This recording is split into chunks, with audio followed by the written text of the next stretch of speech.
Hello everyone, welcome to true I S N P C S. Preamble की discussion को हम लोग continue करते हैं। हमने प्रीएम्बल का टेक्स्ट जान लिया, उसके अंदर जो वर्ड्स थे उनका ऑर्डरिंग जान ली, स्ट्रक्चरिंग जान ली।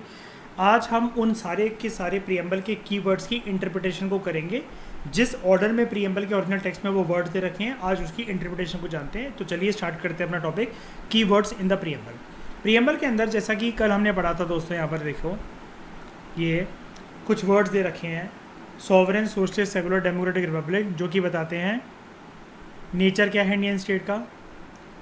उसके बाद जस्टिस, लिबर्टी, इक्वालिटी, फ्रेटर्निटी, जो कि बताते हैं ऑब्जेक्टिव क्या है कॉन्स्टिट्यूशन के। इन 9 वर्ड्स पे हम लोग आराम से गौर करते हैं, एक एक करके इनको समझते हैं। सबसे पहला वर्ड जो हमारे सामने है वो है सॉवरेन। आज आप सॉवरेन वर्ड का मतलब कंप्लीट तरीके से जान जाओगे, ठीक है। इसके बाद आप कभी भी लाइफ में कंफ्यूज नहीं होगे कि जब वर्ड आपके सामने सॉवरेन, सॉवरेनिटी आता है तो उसका मतलब क्या होता है। देखो ध्यान से सुनना, सॉवरेन शब्द का मतलब ये होता है इंडिया जो है ना, भारत जो हमारा है, वो दूसरे किसी देश के ऊपर निर्भर नहीं है।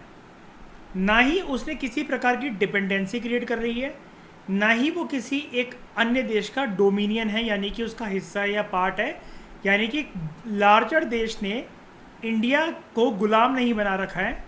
और इंडिया जो है किसी भी डर की वजह से, due to any fear, greed या किसी भी वजह से एक एक्सटर्नल पावर का कभी भी सपोर्ट नहीं लेने वाला। और ये एक्सटर्नल पावर कभी भी इंडिया के जो भी इंटरनल अफेयर्स हो, एडमिनिस्ट्रेशन हो या कोई भी डिसीजन मेकिंग हो, उसमें बिल्कुल भी कोई भी एक्सटर्नल पावर इंटरफेयर नहीं कर सकती है। इंटरफेयर जब नहीं कर सकती तो हम क्या कह सकते हैं कि इंडिया अपने सारे के सारे जितने भी डिसीजन है, कोई भी बात है, वो स्वतंत्र रूप से, इंडिपेंडेंट रूप से उसको लागू कर सकता है, अपना सकता है और अपने हिसाब से डिसीजंस ले सकता है, ठीक है। तो इंडिया ना ही किसी स्टेट के ऊपर डिपेंडेंट है, ना ही वो किसी दूसरे देश का गुलाम है। यानी कि वो सिर्फ और सिर्फ एक स्वतंत्र राज्य है, स्वतंत्र स्टेट है। यहाँ पर स्वतंत्र का मतलब सिर्फ पॉलिटिकल फ्रंटियर्स में नहीं है, या फिर पॉलिटिकल फ्रंटियर्स ना कहकर मैं अगर एक अच्छा वर्ड यूज़ करूँ, जोग्राफिकल बैरियर्स होना या फिर गुलाम बना लेना, जैसा कि ब्रिटेन ने इंडिया के साथ कर रखा था। यहाँ पर मतलब सिर्फ ये नहीं है, यहाँ पर बात ये भी है कि डिसीजन मेकिंग पावर जो कि इंडिया की है, उसमें कोई भी एक्सटर्नल स्टेट या फिर अदर स्टेट की इंटरफेरेंस नहीं दिखनी चाहिए, ठीक है। तो इंडिया के ऊपर कोई भी अथॉरिटी नहीं है और इंडिया बिल्कुल स्वतंत्र है कि फ्री रूप से अपने अफेयर्स को, चाहे वो अंदरूनी मुद्दे हों चाहे वो एक्सटर्नल मुद्दे हों, इंडिया फ्री तरीके से कंडक्ट कर सकता है।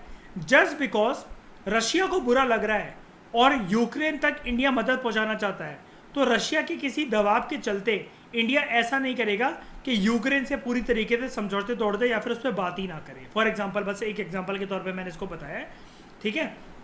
जस्ट बिकॉज अमेरिका को बुरा लग रहा है और अमेरिका मान लो कि ज़्यादा एड, फंडिंग, टेक्नोलॉजी वगैरह प्रोवाइड कर रहा है, या फिर बहुत सारे हिंदुस्तान के मूल रूप से जो लोग हैं वो भारत में जाकर निवासी बने हुए हैं, तो कल को इन सारे डर को भुलाते हुए ऐसा नहीं कि इंडिया जो है वो रशिया से पूरी तरीके से रिश्ते अपने तोड़ देगा जस्ट बिकॉज यूएसए को बुरा लग रहा है, ठीक है।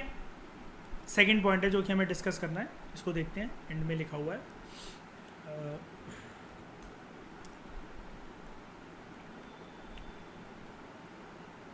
हाँ, देखो होता क्या है, जब ये बात हो रही है ना कि इंडिया स्वतंत्र है, स्वतंत्र रूप से अपने डिसीजन को ले सकता है, इसमें पीछे कहानी छुपी हुई है, ठीक है।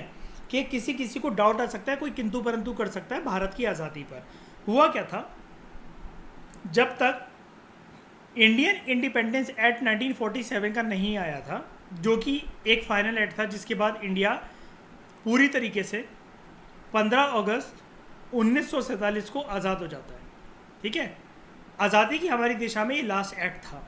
उस टाइम पर वाइसरॉय थे हमारे Lord Louis Mountbatten, Lord Louis Mountbatten, ठीक है।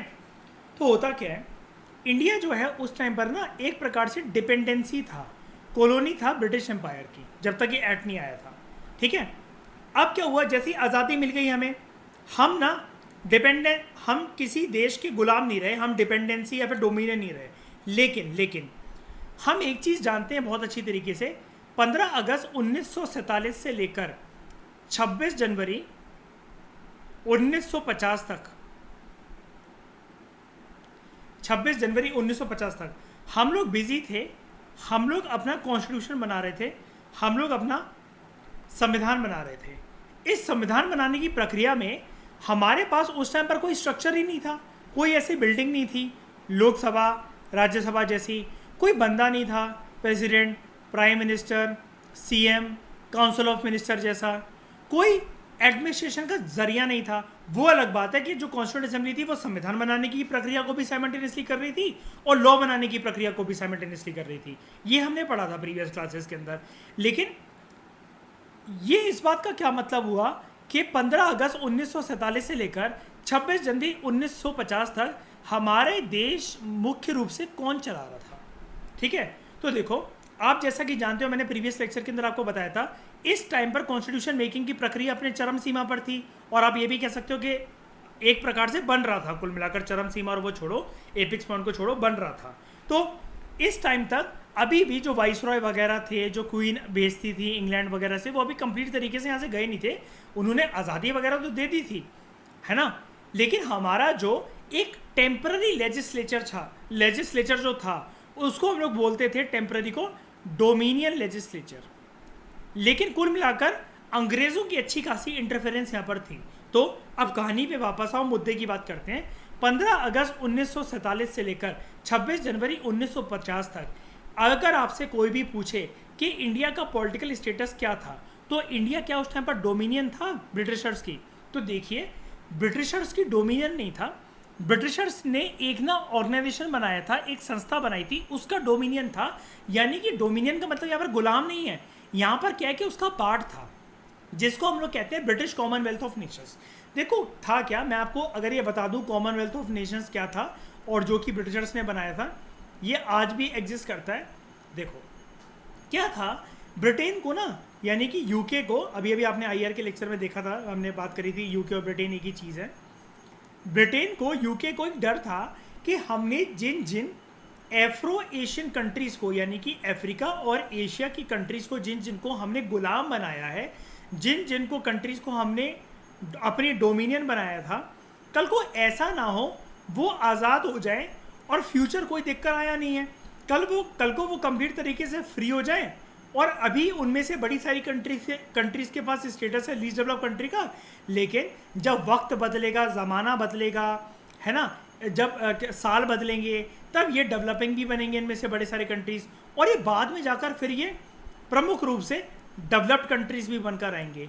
तो कल को ऐसा ना हो ये चिढ़ के मारे ब्रिटेन से, यूके से पूरी तरीके से रिश्ते अपने तोड़ दे।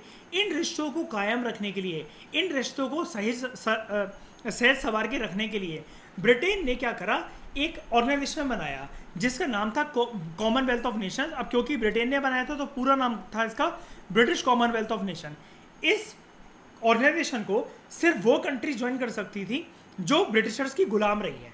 तो इंडिया इसका मेंबर बनने के लिए मान गया था। अब वही वाली बात है, देखो, भारत से शुरू को शौक, तो भारत को शुरू से शौक रहता है कि जो हमें, मतलब भारत पूरी तरीके से यहाँ पर ना इंडिपेंडेंस से पहले, या फिर आप बड़ी सारी अगर एजेंसीज को देखो, वो मेरी एक्स गर्लफ्रेंड की तरह बिहेव करता है ना, कि जो उसको जूता मारे उसी के पास जाती है वो, है ना। तो यही सेम चीज़ यहाँ पर इंडिया ने, भाई इतना वो हुआ फिर भी British Commonwealth of nation join कर दिया। लेकिन जैसे ही, अच्छी बात ये थी, इंडिया और मेरी एक्स गर्लफ्रेंड में फ़र्क सिर्फ इतना ही है, 26 जनवरी 1950 तक आते आते इंडिया को अकल आ गई थी, मेरी एक्स को अभी तक अकल नहीं आई। तो उसने ना ब्रिटिश डोमिनियन बनना छोड़ दिया, यानी कि उसने अपने आप को डिक्लेयर करा कि हम अब एक सॉवरेन रिपब्लिक हैं। अब हमें कोई भी संस्था या किसी एक ऑर्गेनाइजेशन के अगर आप मेंबर हैं और उसको कोई कंट्री लीड कर रही है, जैसे ब्रिटिश कॉमनवेल्थ ऑफ नेशंस को ब्रिटिशर्स लीड कर रहे थे, उसका इंडिया ने बोला कि अब हम इसके मेंबर नहीं हैं, we are not dominion of this. लेकिन पाकिस्तान को ज़्यादा जूता खाने का शौक है, क्योंकि ये डिट्टो गया मेरी एक्स गर्लफ्रेंड पर, ठीक है, इंडिया को तो फिर भी अकल आ गई, 26 जनवरी 1950 को अपने आप को रिपब्लिक भी डिक्लेयर कर दिया, सॉवरेन भी डिक्लेयर कर दिया, यानी कि इंडिपेंडेंट अब स्वतंत्र रूप से हमें डिसीजन लेंगे। रिपब्लिक क्या होता है वो मैं भी आपको थोड़ी देर में बताता हूँ। लेकिन पाकिस्तान जो था ब्रिटिश कॉमनवेल्थ ऑफ नेशंस को ज्वाइन करके रखता है और ब्रिटिश डोमिनियन का पार्ट वो रहता है 1956 तक। अच्छा, एक मैं क्वेश्चन बता देता हूँ आपको प्रीलिम्स के लिहाज से कि ब्रिटिश कॉमनवेल्थ ऑफ नेशंस जो है उसका चेयरमैन या फिर उसका हेड या फिर लीडर कौन होता है, तो वो है ब्रिटेन, यूके कह लो, ब्रिटेन कह लो, ब्रिटेन के मोनार्की, ठीक है। तो अभी कौन है इसका लीडर, इसका मतलब उसका क्वीन एलिजाबेथ टू, ठीक है, ये चीज़ है। ये वाली बात सबको समझ में आ गई। अब बात करते हैं आगे। तो जैसा कि हमने देखा, दो इन 1949 इंडिया जो है, इंडिया ने डिक्लेयर करा कि वो कंटिन्यू रखेगा अपने पूरी तरीके से मेंबरशिप कॉमनवेल्थ ऑफ नेशंस की, और उसने एक्सेप्ट भी करा कि ब्रिटिश क्राउन जो है वो इस British Commonwealth of nation organisation का हेड रहेगा। यानी कि मैंने अभी आपको बताया ना, अभी जैसे प्रेजेंट टाइम में क्वीन एलिजाबेथ टू है इसका हेड, ठीक है। लेकिन ये जो एक्स्ट्रा कॉन्स्टिट्यूशन डिक्लेरेशन थी, अब आप कहोगे एक्स्ट्रा कॉन्स्टिट्यूशन डिक्लेरेशन क्यों? भैया किसी भी देश को पूरे के पूरे उसके पॉलिटिकल फ्रंटियर्स को जो कोई चीज़ चलाती है या चलाता है वो है एक किताब जिसका नाम होता है संविधान। अब यहाँ पर एक वर्ड है, अगर ये आपको वर्ड अगर आ जाए, आपके लिए नया वर्ड हो सकता है क्योंकि आपने लक्ष्मीकांत में इतनी गहराई से इसको सोचा भी नहीं होगा इस वर्ड को कभी। एक्स्ट्रा कॉन्स्टिट्यूशन डिक्लेरेशन का ये मतलब होता है भैया संविधान बनाता है उस देश के लोग, उस देश के अंदर बनता है। एक्स्ट्रा कॉन्स्टिट्यूशन डिक्लेरेशन का मतलब ये होता है उस देश के बियॉन्ड जाकर कोई एक रूल्स एंड रेगुलेशन बन रहे हैं जो कि हमें मानने पड़ रहे हैं। अब ब्रिटिश कॉमनवेल्थ ऑफ नेशन नाम से ही आपको मैंने बता दिया, मैंने ये भी बता दिया इसका हेड ब्रिटिश क्राउन होता था। क्या इसको भारत के लोगों ने बनाया? बताओ जरा। क्या इसके लीडर कोई भारतीय है? बताओ जरा। या इसका इंडिया से कोई भी ताल्लुक है? बताओ जरा। ठीक है, तो इंडिया ने ये बोला हम अपनी मेंबरशिप को तो कायम रखेंगे, हम अपनी मेंबरशिप को कायम रखेंगे, लेकिन साफ तरीके से एक बात सब लोग सुन लो, और क्वीन एलिजाबेथ जी आप भी, आपको क्योंकि ऊंचा सुनाई देता और क्योंकि आप बहरी हैं तो आप तो ज़्यादा ध्यान से सुन लो। तुमने गुलामी, तुमने हमें 200 साल तक गुलाम बनाया, ठीक है, हमने वो माफ़ कर दिया। तुमने हमें ऑफर करा कि हमसे रिश्ते तो नहीं बिगाड़ोगे, हमने कहा हमें नहीं बिगाड़ने रिश्ते, हम सबसे अच्छा बनाकर रखते हैं क्योंकि हम दीपांगी एक्स गर्लफ्रेंड की तरह है, ठीक है, हमें कोई भी जूता मार ले हम फिर भी उसके पास चले जाते हैं। हम जो हैं आगे चलकर, क्या आप हमारे British Commonwealth of nation join करोगे? जी हम करेंगे, बिल्कुल करेंगे। हमने सारी बातें मान दी, लेकिन एक बात बोल दिया, एक बात सुन ले बेटा, हम जो है ना, हमें ये मत समझना कि हम जूता खोर हैं, बिकॉज 26 जनवरी 1950 को हमने डिक्लेयर कर दिया, साफ तरीके से उनको बता दिया कि हम सॉवरेन हैं और रिपब्लिक है। यानी कि हमारे देश में जो सेरिमोनियल, जो नॉमिनल हेड होगा वो इलेक्शन से आएगा। हम लोग आपकी तरह किंग क्वीन का कंसेप्ट या मोनार्की का कंसेप्ट नहीं रखने वाले। इसका मतलब होता है रिपब्लिक। सॉवरेन मतलब क्या? जस्ट बिकॉज आपको ज्वाइन कर लिया, ये मत समझ जाना 200 साल जैसे हमें पागल बनाया है और आपके डिसीजन हमें मानने पड़ते थे क्योंकि आप रेगुलेटिंग एक्ट, फलाना act, government of India act, Indian independence act, कोई भी एक्ट लेकर चले आते थे। आपको जब आज़ादी देनी थी आपने तभी दी अपने एक्ट के अकॉर्डिंग। लेकिन अगर कल को ब्रिटिश कॉमनवेल्थ ऑफ नेशंस की संस्था, तुम तो डायरेक्टली हो नहीं यहाँ पर, हमें तो आज़ादी मिल गई, अब तुम तो जा रहे हो। अब तुम ये सोचोगे भारत ने ब्रिटिश कॉमनवेल्थ ऑफ नेशन को ज्वाइन कर रखा है, हम इसके अंदर कोई एक्ट लेकर आएंगे और भारत को फिर से गुलाम बनाएंगे या मजबूर कराएंगे किसी बात पर। तो हमने उनसे कहा बेटा मिडल फिंगर सैल्यूट दिखा देंगे तुम्हें और जान से मार देंगे तुम्हें अगर तुमने ये हरकतें करी तो। हमने तुम्हें ज्वाइन करके रखा हुआ, हम छोड़कर नहीं जा रहे थे। मैं नहीं क्विट कर रहा, तुम्हारा ग्रुप, तुम्हारा व्हाट्सएप का ग्रुप जिसका नाम है ब्रिटिश कॉमनवेल्थ ऑफ नेशन, मैं नहीं कर रहा क्विट। कोई बात नहीं, तुमने मेरे साथ बुरा करा, जो भी करा, लेकिन हम क्योंकि दीपांगी एक्स गर्लफ्रेंड की तरह बिहेव करते हैं तो हम तो इसके अंदर शामिल हैं, कोई दिक्कत वाली बात नहीं है। लेकिन दीपांगी गर्लफ्रेंड जो एक्स गर्लफ्रेंड है वो एक्स्ट्रा जूता खोर है। लेकिन हम 26 जनवरी 1950 को हमें अकल दी, दीपांगी ने उसे भी मूव ऑन कराने की कोशिश करी और हमें भी करवाने की कोशिश करी। हमें ये बोला कि ग्रुप एग्जिट मत करो, इनको सिर्फ साफ तरीके से बता दो, हम स्वतंत्र रूप से अपने जिंदगी के डिसीजन ले सकते हैं, तुम हमें नहीं समझाओगे। तो इंडिया ने बोला और ब्रिटिश कॉमनवेल्थ ऑफ नेशन को साफ कर दिया, पूरे वर्ल्ड को साफ कर दिया, ये चीज़ साफ बता दी, मतलब कि हम स्वतंत्र रूप से अपने डिसीजन खुद ले सकते हैं, किसी भी वे में ब्रिटिश कॉमनवेल्थ ऑफ नेशन की मेंबरशिप इंडिया की सॉवरेनिटी को अफेक्ट नहीं कर सकती। अब ये मैंने इतनी डिटेल में आपको क्यों बताया ऐसी बातें करके? देखो पीछे देखो, अभी आपको एक बात समझ में आएगी। तीसरा पॉइंट क्या हुआ नेहरू जी की धज्जियां उड़ रही थी कॉन्स्टिट्यूंट असेंबली के अंदर। सारे मेंबर्स ये कह रहे थे, पंडित नेहरू जी ये क्या लगा रखा है आपने, अभी अभी जो आज़ादी मिली है तुम छोड़कर क्यों नहीं चले जाते ब्रिटिश कॉमनवेल्थ ऑर्गेनाइजेशन को, तुम्हें तो आदत हो गई है लोगों की गुलामी करने की, तुम प्रधानमंत्री हो, तुम्हारे कंधों पर रिस्पॉन्सिबिलिटी है, कल को अगर इन्होंने पागल बनाकर फिर गुलाम बना लिया ना, हम गोली मार देंगे तुम्हें। कुर्सियां चलने लगी उधर, क्या कहते हैं, पेपर उड़ने लगे, मतलब मार कुटाई होने लगी, काइंड ऑफ एक सिनेरियो बता रहा हूँ मतलब मैं। तो कॉन्स्टिट्यूंट असेंबली के अंदर जैसे हमने प्रीवियस लेक्चर्स के अंदर देखा था, बी आर अम्बेडकर जब ड्राफ्टिंग कमेटी के चेयरमैन थे तो उनकी एक जिम्मेदारी थी सब सारे मेंबर्स को क्लियर करना। यहाँ पर पंडित नेहरू जी ने भी 1949 के अंदर एक बात साफ बोली, इनकी बात को समझते हैं। इन्होंने बोला, देखो हमने बहुत समय पहले एक शपथ ली थी कि हम लोग पूर्ण स्वराज अटेन करेंगे, कंप्लीट तरीके से स्वराज अटेन करेंगे, आज हमने वही अटेन कर भी लिया है। लेकिन दोस्तों आप मुझे, ये नेहरू जी की टोन है, लेकिन दोस्तों आप मुझे एक बात बताइए, क्या भारत अपनी आज़ादी या कोई भी मुल्क अपनी आज़ादी क्या सिर्फ इस बात पे खो देता है कि वो दूसरे देशों के साथ रिश्ते कायम कर रहा है? हमने सिर्फ ब्रिटेन के साथ रिश्तों का माध्यम बनाया है, जो कि पुल है, उस पुल का नाम, उस ब्रिज का नाम है ब्रिटिश कॉमनवेल्थ ऑफ नेशन, जो कि एक ऑर्गेनाइजेशन है। क्या इस रिश्ते को बनाए रखने में ज़्यादा भलाई है आने वाले समय के अंदर इंटरनेशनल रिलेशंस की चुनौतियों को देखते हुए, या आप मुझे ये कह रहे हो आप जैसा कहोगे मैं वैसा करूंगा? आप मुझे लेकिन मेरी बात का जवाब दे दो, क्या सिर्फ एक कंट्री की ऑर्गेनाइजेशन को बनाने से क्या हमारी आज़ादी छिन जाएगी? क्या हमने जो नैम बनाया, नैम भी बन ही चुका था आपको पता ही है, हमने जो नैम बनाया, क्या नैम जो एफ्रो एशियन यूनिटी है या बंधन कॉन्फ्रेंस है, हमने जो ये बनाई, तो क्या हमने एशियन कंट्रीज या अफ्रीकन कंट्रीज की आज़ादी छीन ली? क्या आइडिया तो क्योंकि हमारा ही था, मेरा था, मेरे दोस्त का था, आप जानते ही उसका नाम गमर अब्दुल नासिर है ना, घाना का राजा, ये सारे लोगों ने, हम लोगों ने मिलकर बनाया, डॉक्टर सुकर्नो वगैरह ने, कौमे नक्रुमा ने, है ना, गमल अब्दुल नासिर ने, जोसेफ ब्रॉस टीटो ने और मैंने।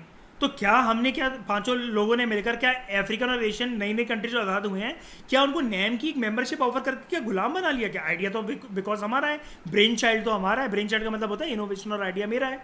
तो अलायंस का मतलब दोस्तों अगर मैं आपको बता दूं, अगर आप लोग पढ़े लिखे नहीं हो, जवाहरलाल नेहरू ने कहा अलायंस का मतलब होता है कमिटमेंट। एक जो फ्री एसोसिएशन होती है, एक फ्री ऑर्गेनाइजेशन जो कोई भी होता है, जो मतलब एक फ्री एसोसिएशन जब भी होती है वो एक सॉवरेन तरीके से होती है। यानी कि कहने का मतलब नेहरू जी का ये था, किसी भी ऑर्गेनाइजेशन को ज्वाइन करना एक फ्री विल होती है, वहाँ पर कोई कमिटमेंट बाइंडिंग नहीं होती है। आप यूएन को ही देख लो, जैसे मैं आप लोगों से कह रहा हूँ ये वाली बात नेहरू जी से हटकर, आप यूएन को ही देख लो। अभी हमने प्रीवियस लेक्चर के अंदर क्या देखा था, जब आईआर का हम लोग डिस्कशन कर रहे थे, जनरल असेंबली के अंदर 193 मेंबर कंट्रीज हैं, लेकिन फिर भी क्या इसके डिसीजन बाइंडिंग है कंट्रीज के ऊपर? बताओ, अभी मैंने आपको पढ़वाया जस्ट, क्या बाइंडिंग है इसके डिसीजन? नहीं है बिल्कुल, जबकि ये तो सबसे बड़ी ऑर्गेनाइजेशन है। हाँ, तो नेहरू जी अपनी बात को कंटिन्यू करके बोलते हैं कि किसी भी ऑर्गेनाइजेशन में सॉवरेनिटी का प्रिंसिपल मुख्य रूप से प्रिंसिपल होता है, जो कि फॉलो करा जाता है।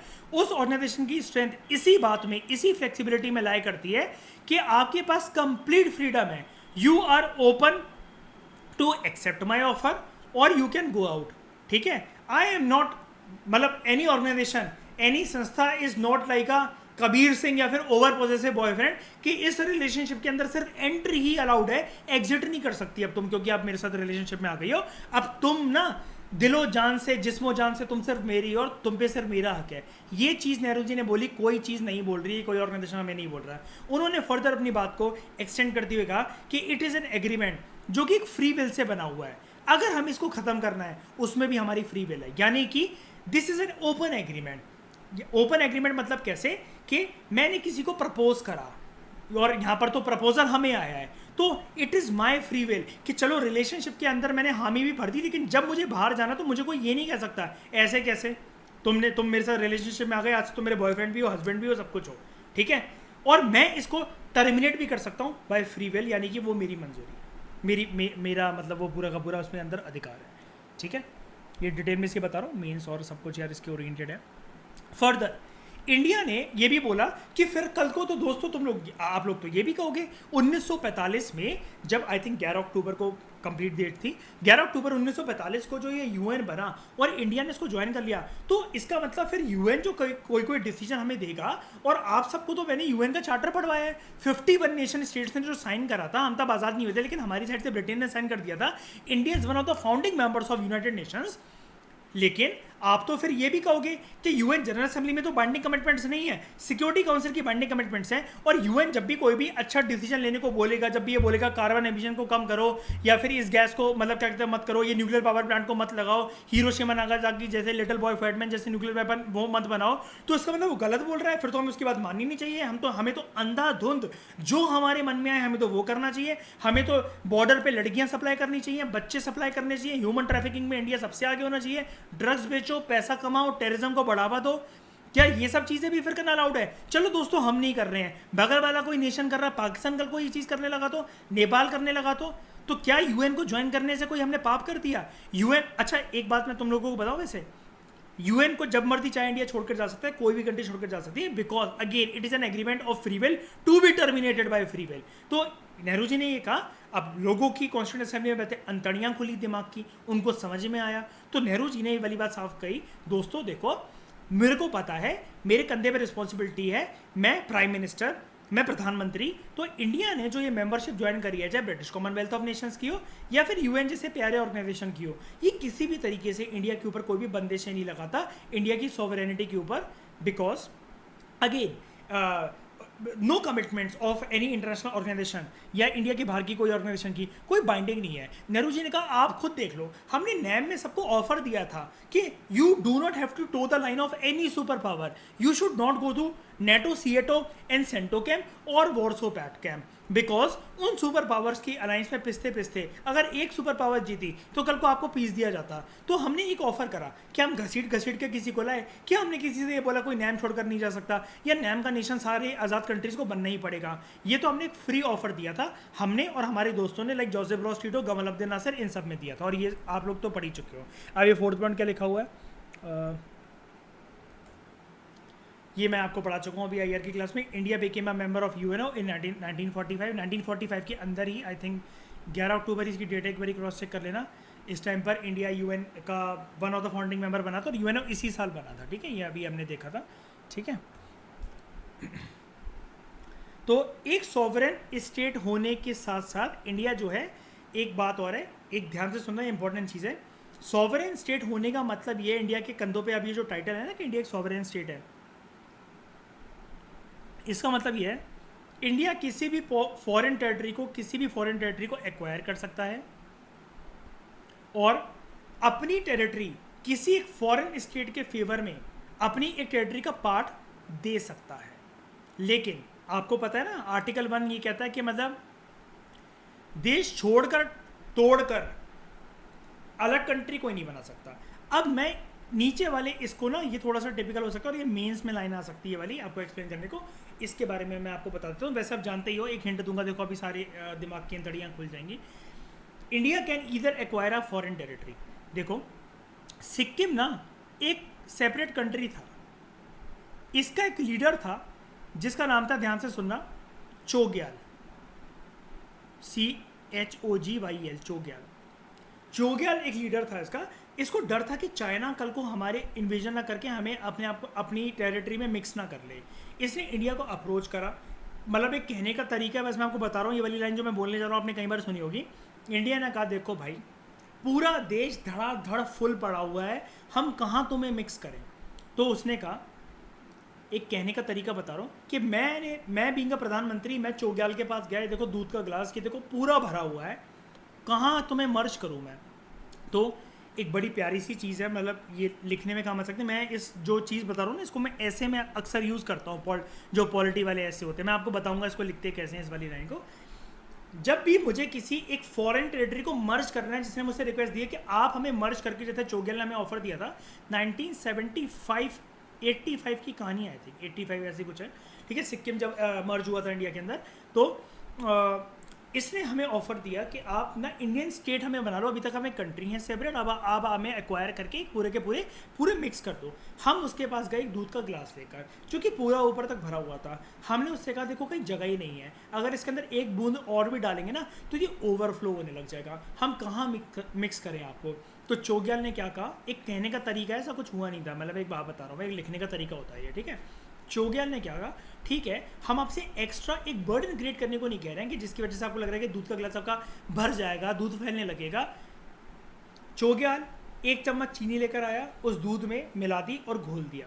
तो सिक्किम का ये ऑफर था भारत के लिए कि हम ना बर्डन क्रिएट नहीं करेंगे आपके ऊपर, हम इसी के अंदर मिक्स हो जाएंगे। तो इंडिया ने इसका ऑफर एक्सेप्ट करा और सिक्किम को टेरिटरी बना लिया। अब दूसरे पॉइंट की बात करते हैं कि इंडिया अपनी कोई भी टेरिटरी दूसरे फॉरेन स्टेट के फेवर में दे सकता है।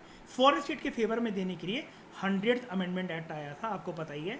बांग्लादेश को मैंने उस दिन बताया था कि कुछ जो एस्टेट्स थे, जो गांव थे, वो उसके पास गए थे, बांग्लादेश के पास। तो बांग्लादेश से कुछ यहाँ पर आए थे और हमने एक एग्रीमेंट साइन करा था, लैंड बाउंड्री एग्रीमेंट बांग्लादेश के साथ, जिसके लिए 100th अमेंडमेंट एक्ट आया था। तो ये वाली लाइन आप 2 एग्जांपल ये यूज़ करके, सिक्किम का और इसका, मैं हमेशा इन्हीं 2 को यूज़ करता हूँ और कोई नए नहीं लेकर आता, because course is very vast और मेरा मेमोरी सिस्टम वरना ब्रेन ब्लास्ट हो जाएगा। तो इतना मुझे लगता है this is more than enough. तो क्या आप सभी को सॉवरेन समझ में आया? कंसेप्ट पूरा का पूरा मैंने डिटेल में एक एक वर्ड खोद के बता दिया, बिकॉज एक एक पॉइंट इसका मीन्स के परस्पेक्टिव से है। बताओ, समझ में आया? कोई डाउट है किसी का? ठीक है, thank you very much for discussion.